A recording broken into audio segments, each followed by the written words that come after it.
spokesman helping us to understand really what's going on. He's pointing out to Gaza itself. There's Gaza City, and the tunnels come in underneath it. They don't know where the tunnels might be. They could be anywhere. There's the spokesman giving us an understanding of what's going on. That is a community literally half a kilometre from the border, and they're just amazing, those kids. What they have to go through is incredible. But they just grow up. That's all it's a trauma, basically. And they gave us a little song, which I thought was rather nice. That was very special. There we are. That's the border fence, but the actual border itself is about 500 meters the other side of that fence. Okay, and there's Gaza itself. So that's as close as anyone will be allowed to go. Obviously, you can see itself again. Okay, gives you an idea.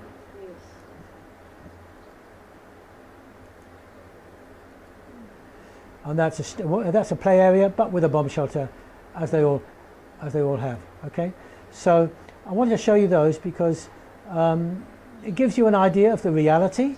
But you know, those kids, you know, they're lovely kids, and they sang for us.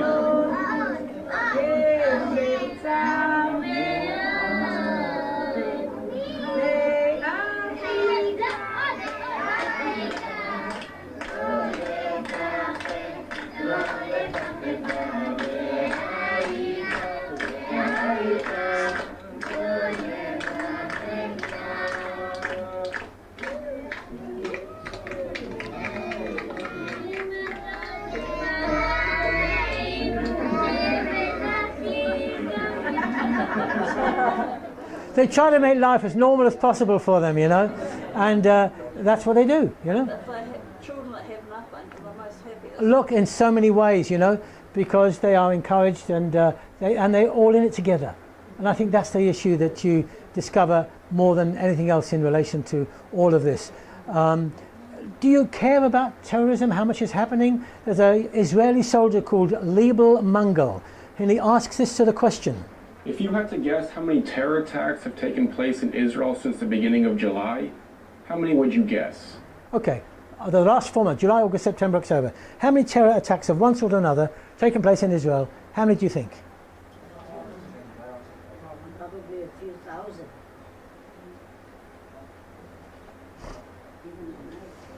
There have been 1,620 terror attacks in Israel since the beginning of July. Yes, you heard that correctly. 1,620. That is 1,620 attempts in just 4 months to kill and injure as many Jews as possible. This includes men, women, and children. There really are no discussions to be had until this violence comes to an end. Until Mahmoud Abbas and the Palestinian Authority stop inciting and celebrating these very acts of terror. BDS, Students for Justice in Palestine, and every other pro-Palestinian organization. Your silence in regards to this terror says everything about your true intentions.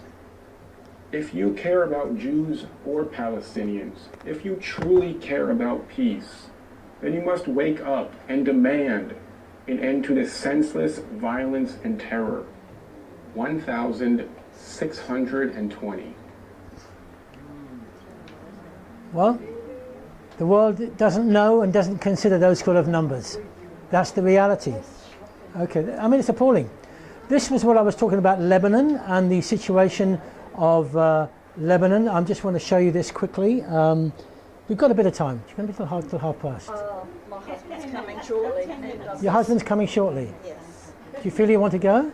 No. No? Okay, all right. Lunch, so You bought lunch? Okay. yes, I'm going to go out and have a look. Careful as you go, love. I'm just going to go out there. Sarah, I've got some. Yeah, that's all right, you go. Okay. Just going straight. Careful of the gear, equipment. You're doing great. Thanks for coming. Bless you, love. Oh, Diana. There are missiles, there are not so many, but there are still occasional ones coming over from Gaza. Occasional, okay? Yeah. Oh, I'll talk to you about the tunnels in a moment, okay? Talking about Third Lebanon, possibly the Third Lebanon-Israel War, I talked about Hezbollah right up north. This is a report on the Israel-Lebanon border, which I think is helpful to see. Israeli analysts show that these civilian homes are being taken over by Hezbollah. I talked about those. You saw them? Their garages are filled with trucks carrying ammunition. These are civilians who may not want Hezbollah to be in their backyards. However, they have been taken over. They are preparing for the Third War. Analysts do not know when the Third Lebanese War could happen, but they highlight that if it does, retaliation on the Israeli side will be stronger, more accurate, and more immense than ever before. Despite the potential threat of what could be a truly devastating war between Israel and Lebanon, life continues as normal for Israeli civilians who live close to the Lebanese-Israeli border. Someone was asking this question. This is Kibbutz Yiron in the north of Israel. Kibbutz Yiron has some very interesting neighbors. Just up there, there's the Hezbollah outpost. Hezbollah is a proxy of Iran, and just up there, we can see a mosque and we can see a community center with flags of both the Iranian regime and Hezbollah itself. Noah Ben Shlush, a kindergarten teacher and mother of 3 in Kibbutz Yiron, says she chose to live in the northern tip of the country because she deems it to be the most beautiful place in Israel. This kibbutz was established in 1949, just a year after Israel's establishment. Many of its residents have lived here all their lives. When asked, they said that they may be a little fearful, but they will never leave here because this is their home. This is where they believe they should be, and this is where they will stay. Eliana Rudy, reporting for the Solomon Center. So that's answering some of your questions, you know. You asked about tunnels.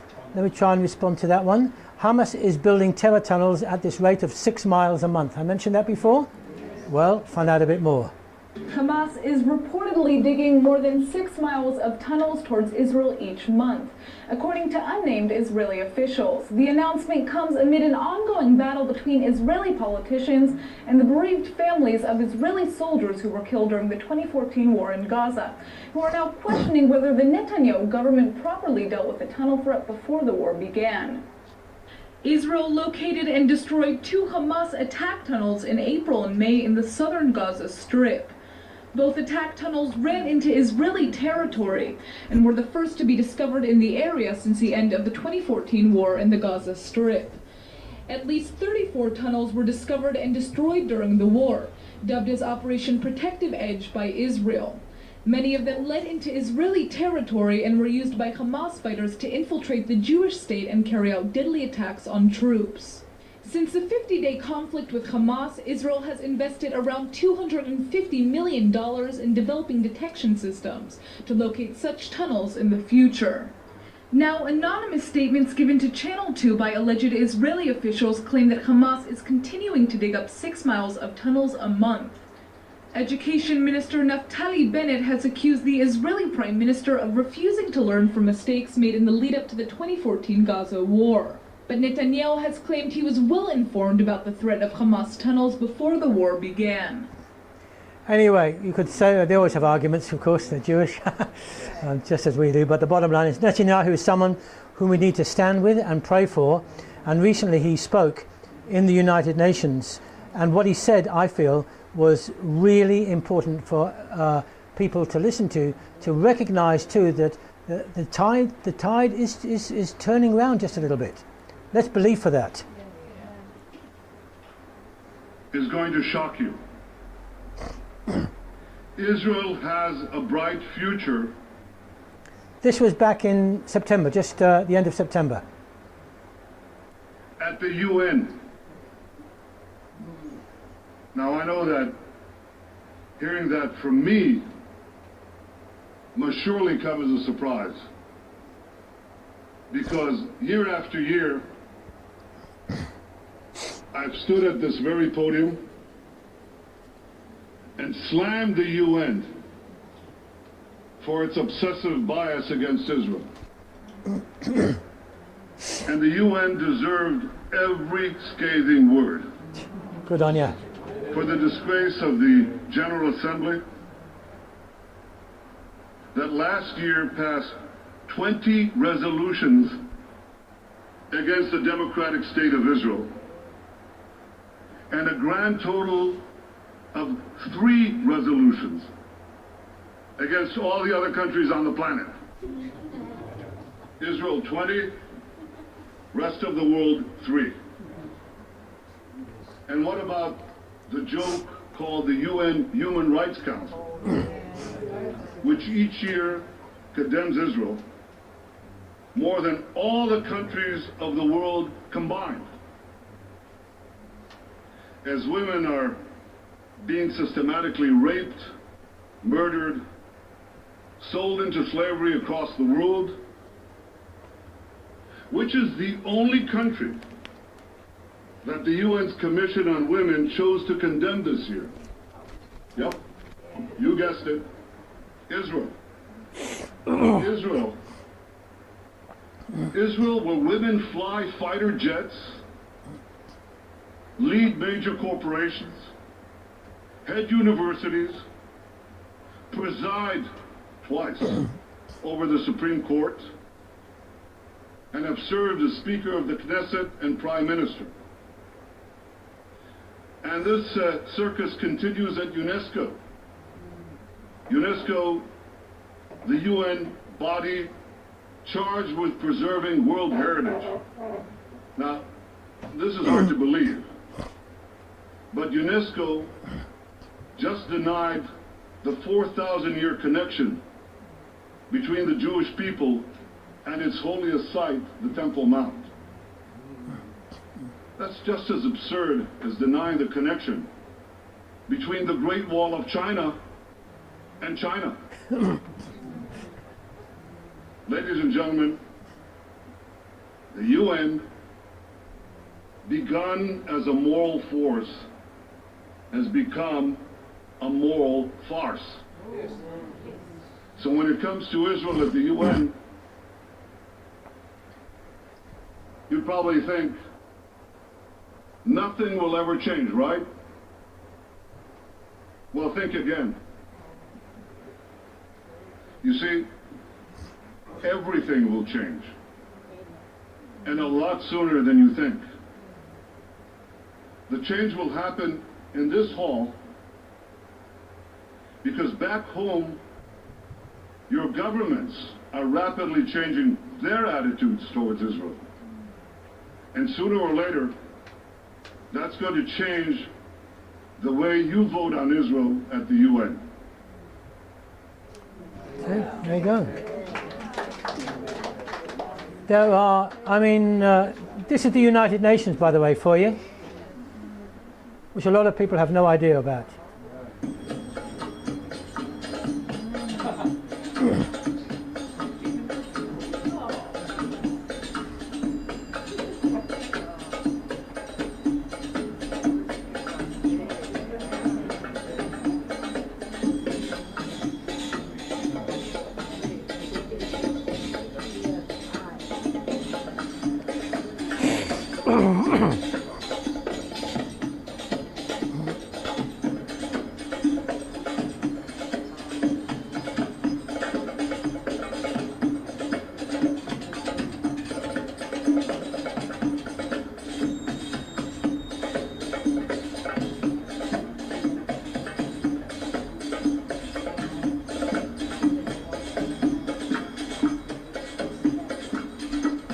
So there's a call to people to sign a petition.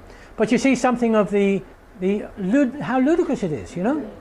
I want to close because we've got time coming, we're running out of time. But be encouraged by the new leadership in the United States. The stupid attempts to try to suggest that in 3 of the states there was probably there was fraud and all sorts of things, or the votes should be recounted. That's all now that's all been wiped. That's all been dismissed now. So Trump and Pence will be the administration next year. I like to listen to what Mike Pence, who's an evangelical Christian, has to say.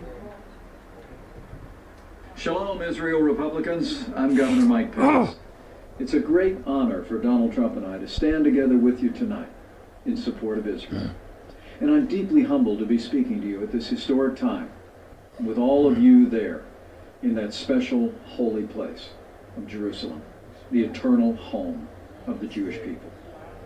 Over the course of this campaign, many people have asked me why our ticket stands so strongly with Israel. Donald Trump and I stand with Israel because Israel's fight is our fight, because Israel's cause is our cause. We stand with Israel for the same reasons good people everywhere stand with Israel.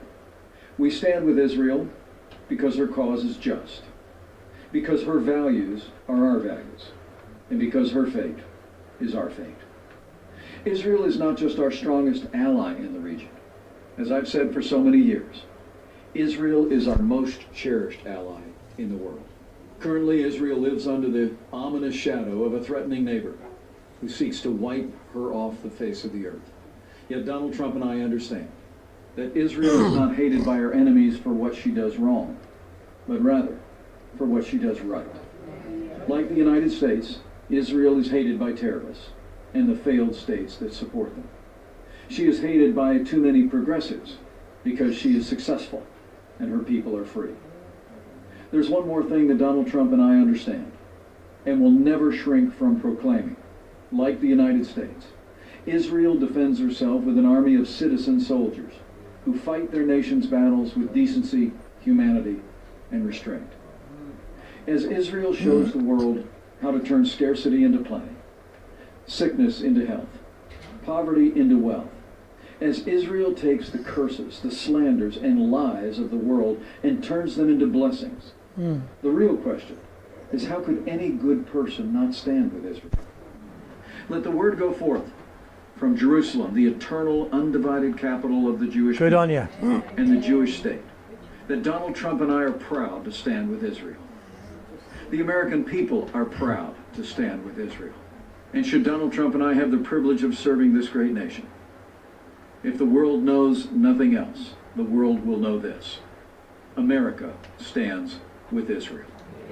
Together, let us all pray that God continues to bless Israel and all her citizens, Jewish, Muslim, and Christian, with life, hope, and peace.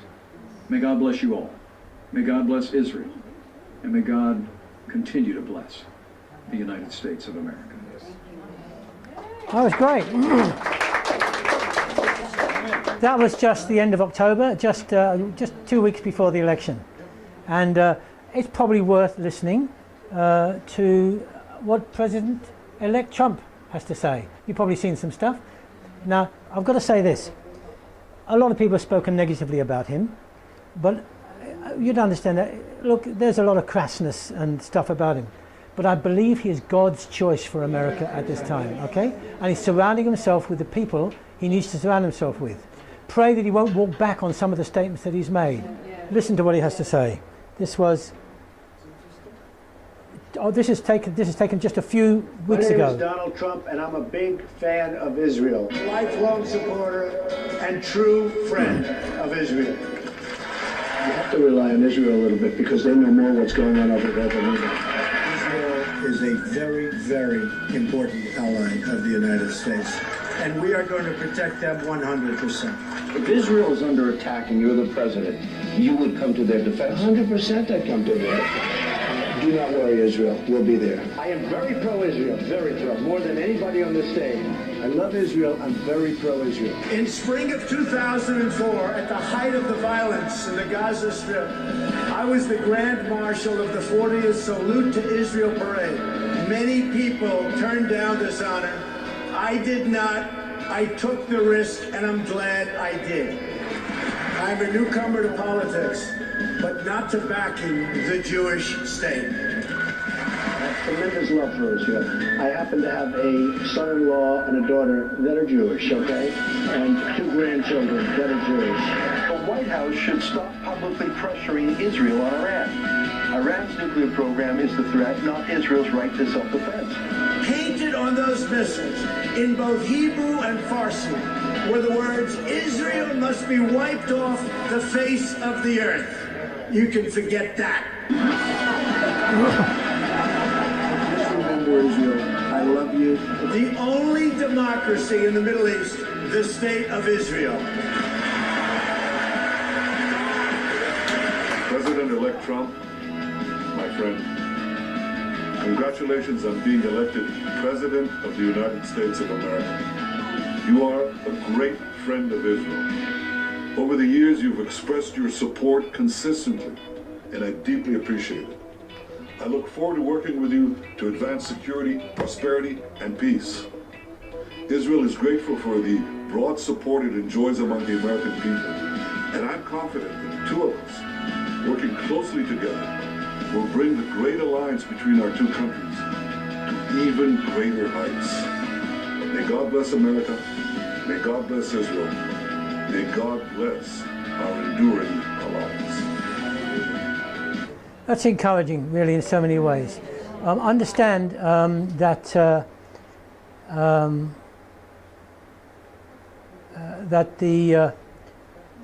the Senate is now Republican, the Congress is Republican, right across the board. They've got a much better Supreme Court. Put the light on, someone says, and all up. Oh, sorry, with justices in the Supreme Court, we're going to see some changes. Don't expect changes to happen immediately. It takes time. Pray that the new American administration really will walk through those promises that have been made, and whatever the case, it's going to be a lot better for Israel. So that's positive. He's a new leader of the free world. You know, Obama, forget him. You know, he's done enough damage. We've got a new era coming ahead, and I believe we can really pray into that and believe for some significant changes. Continue to pray for our Australian government. I believe that we will see continued changes. It's an ongoing struggle to really get things moving, because Australia feels they're way down here, that's way up there, you know, our area is the Pacific and all that sort of stuff. But nevertheless, bottom line is we are seeing changes happen, and I'm believing for continued changes in the days to come.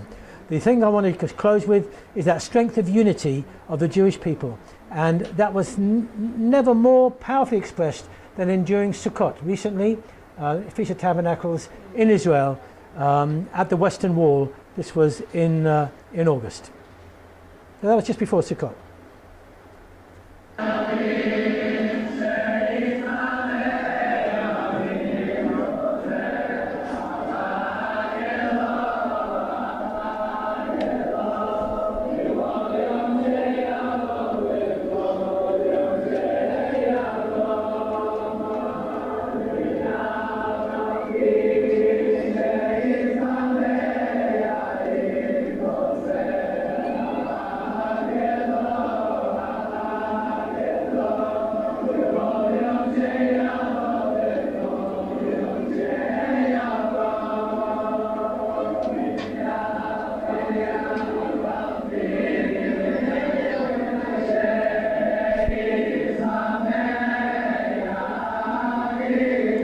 I'll just stop to that sense of, you know, being together at the Western Wall, at the holiest place.